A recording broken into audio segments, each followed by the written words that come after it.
अस्सलामुअलैकुम तमाम दोस्तों को। उम्मीद करता हूँ कि आप सब खैरियत से होंगे। जैसा कि दोस्तों मैंने पिछली वीडियो में आपको कहा था कि मैं जो नेक्स्ट वीडियो बनाऊँगा उसमें आपसे ट्रैवल हिस्ट्री के बारे में तमाम डिटेल से आपको उसके बारे में बताऊँगा और ब्रीफ करूँगा।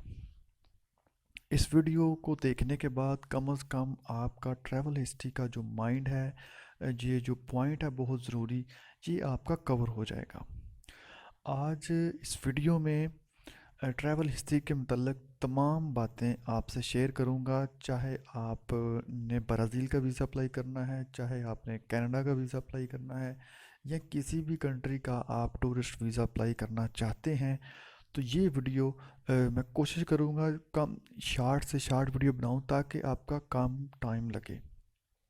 तो दोस्तों मैं वीडियो स्टार्ट करता हूं। सबसे पहले मैं बात कर लेता हूँ कि आप समझें कि एक पाकिस्तानी हैं और आप ट्रैवल करना चाहते हैं एज अ विज़िटर।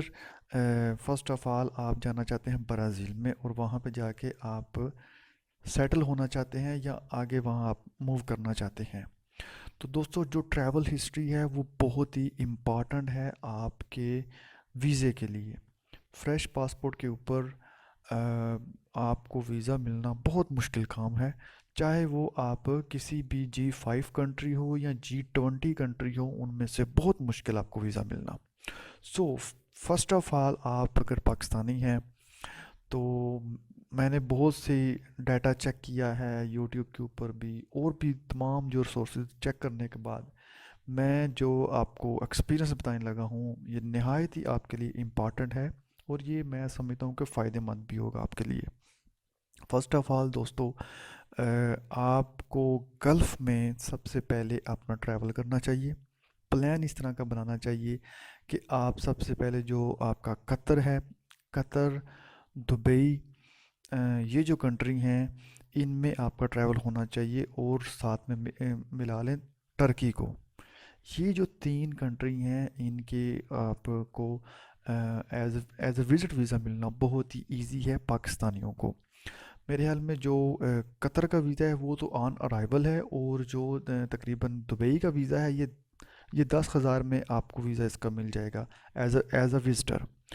और जब आपका अगर ये दो वीज़े मिल जाते हैं तो जो टर्की है उसका भी वीज़ा आपको आसानी और बहुत ही सस्ता वीज़ा आपको मिल जाता है।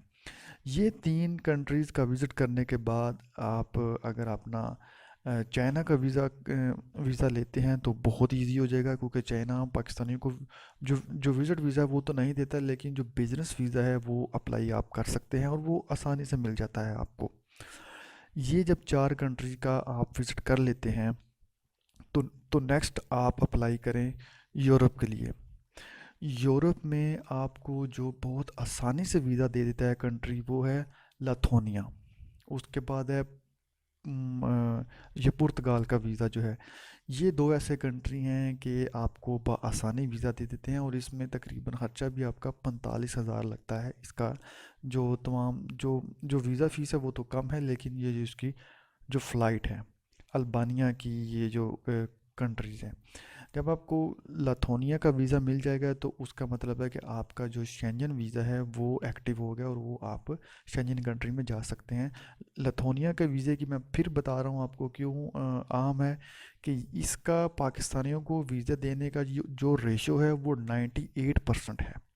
अगर तो आपने गल्फ़ में कंट्रीज़ में या आपने विज़िट किया हुआ तो लाथोनिया का आपको 100% जो है कि आपको वीज़ा मिल जाएगा अगर इन कंट्रीज़ में आपका वीज़ा है ऑलरेडी। उसके बाद जब आपको लथोनिया का मिल जाएगा, आपका शेंजन कंट्रीज़ में आपका विज़िट हो जाएगा। नेक्स्ट मूव ऑन करें, उसके बाद आ जाता है सिंगापुर है, थाईलैंड है, मलेशिया है। इन कंट्रीज़ का आप अगर वीज़ा अप्लाई कर लेते हैं, देखें फर्स्ट में आपने एक फ़्लाइट में आप ये जो गल्फ़ के कंट्री हैं उनका वीज़ा अप्लाई कर सकते हैं प्लस टर्की का। उसके बाद जो है ये आपके जो शेंजन कंट्री हैं वो भी एक फ़्लाइट में या वो आप एज अगर फ़्लाइट पे करते हैं तो वो आपके पासपोर्ट के ऊपर इन की और आउट की स्टैंप लग जाएगी और वो आपके पासपोर्ट की वैल्यू बन जाएगी। उसके बाद है सिंगापुर है, मलेशिया है, थाईलैंड है। इनमें से किसी एक कंट्री का मैं वैसे ये कहूँगा कि आप एज अ सिंगापुर का या हांगकांग का कर लें तो आपके वीज़े की बहुत अच्छी वैल्यू बन जाएगी। इसके बाद आप अगर एज अ अमेरिका का वीज़ा अप्लाई कर लेते हैं जो एज अ विज़िट है, वो भी आपको आसानी से मिल जाएगा अगर आपकी ये ट्रैवल हिस्ट्री है। तो अमेरिका का विज़िट वीज़ा अप्लाई करने के बाद आप कनाडा का वीज़ा जो है इजीली आप ले सकते हैं। लेकिन इनमें मैं आपको दोस्तों बता दूं कि ये तीन चीज़ें आपने इसमें कवर करनी हैं जो बहुत ही इम्पॉर्टेंट हैं। उनमें वन है कि आपका पर्पस ऑफ जो एज अ विजिटर है वो क्लियर होना चाहिए। आपके रिसोर्सेज क्या हैं वो क्लियर होने चाहिए। और फैमिली टाइज जो है वो आपका एक फैमिली का जो बैकग्राउंड है वो स्ट्रांग अच्छा होना चाहिए। फिर आपको ये कनाडा का वीज़ा मिल सकता है।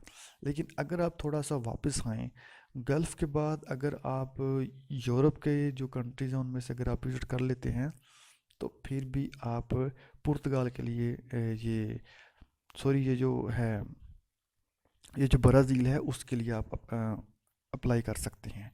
अगर आपका गल्फ़ कंट्री का भी अच्छा आपने टूर किया है, पर्पस आपने शो किया हुआ है, तो फिर भी आपको ब्राज़ील का वीज़ा बआसानी मिल सकता है। इस ट्रैवल हिस्ट्री में भी आपको मिल सकता है। लेकिन आपका क्लियर होना चाहिए कि मेरा पर्पस क्या है, ये पूरी फाइल आपकी अच्छी तरह बनी हो तो आपके लिए वीज़ा मिलना कोई मुश्किल बात नहीं है ब्राज़ील का। तो ये हिस्ट्री थी। लेकिन दोस्तों मैं आपको एक और चीज़ बता दूं लास्ट में कि आपने स्टार्टिंग में ट्रैवल हिस्ट्री में अफ़गानिस्तान, ईरान, इराक़ का कोशिश करें कि आप वीज़ा वहाँ का ना लें, क्योंकि वो आपके प्लस पॉइंट की बजाय माइनस पॉइंट आपको इसके मिलेंगे। क्योंकि वो फिर आपको पता है टेररिस्ट और दहशतगर्दी की वो बेस के ऊपर भी आपके ऊपर कोई वो फेंस लगा सकते हैं ऑब्जेक्शन के। ये चीज़ क्लियर होगी। और दूसरी जो लास्ट में मैं आपको एक और अहम बात बता दूं कि जो आप जब आप विज़िट वीज़े के लिए अप्लाई करें तो कोशिश करें कि अगर आप जॉब होल्डर हैं, जॉब है आपकी, तो फिर आपको जिन मंथ में आपको छुट्टियां मिलती हैं उसमें आप वीज़ा अप्लाई करें। उसमें आप अपनी ट्रैवल हिस्ट्री बनाएं तो फिर ये बेस्ट रहेगा। और कोशिश करें कि आप जिस कंट्री में जा रहे हैं उसका पर्पस आप जो है विज़िट वो अपना ज़रूर मेंशन करें कि मैं दुबई गया हूँ तो क्यों गया हूँ, क्या मेरा प्लान था। अगर मैं कतर गया हूँ तो क्यों गया हूँ, क्या प्लान था मेरा। इसी तरह टर्की में गया हूँ तो कौन कौन सी जगह मैंने विज़िट की हैं। ये प्लान बहुत ज़्यादा मैटर करते हैं किसी G5 में से किसी भी कंट्रीज़ में वीज़ा अप्लाई करने के लिए। उसके बाद लास्ट में आखिरी बस पॉइंट मैं बता दूं, मेरी वीडियो कंप्लीट हो जाएगी। अगर तो आप शादीशुदा हैं फिर और पर्पस और तरीकाकार है। और अगर आपकी शादी नहीं हुई तो फिर और पर्पस। अगर तो आपकी शादी हुई है तो कोशिश करें कि अपना जो बच्चे हैं उनकी जब छुट्टियां हो या उनमें जब आप समझते हैं कि फ्री हैं तो तब आप अपना वीज़ा अप्लाई करें तो आपका ये एक स्ट्रांग ट्रैवल हिस्ट्री बनेगी।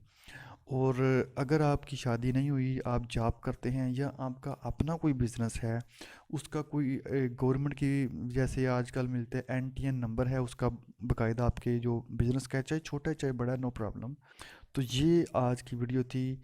और उम्मीद करता हूँ कि ये वीडियो में आपके काफ़ी ज़्यादा पॉइंट जो हैं वो क्लियर हो चुके होंगे।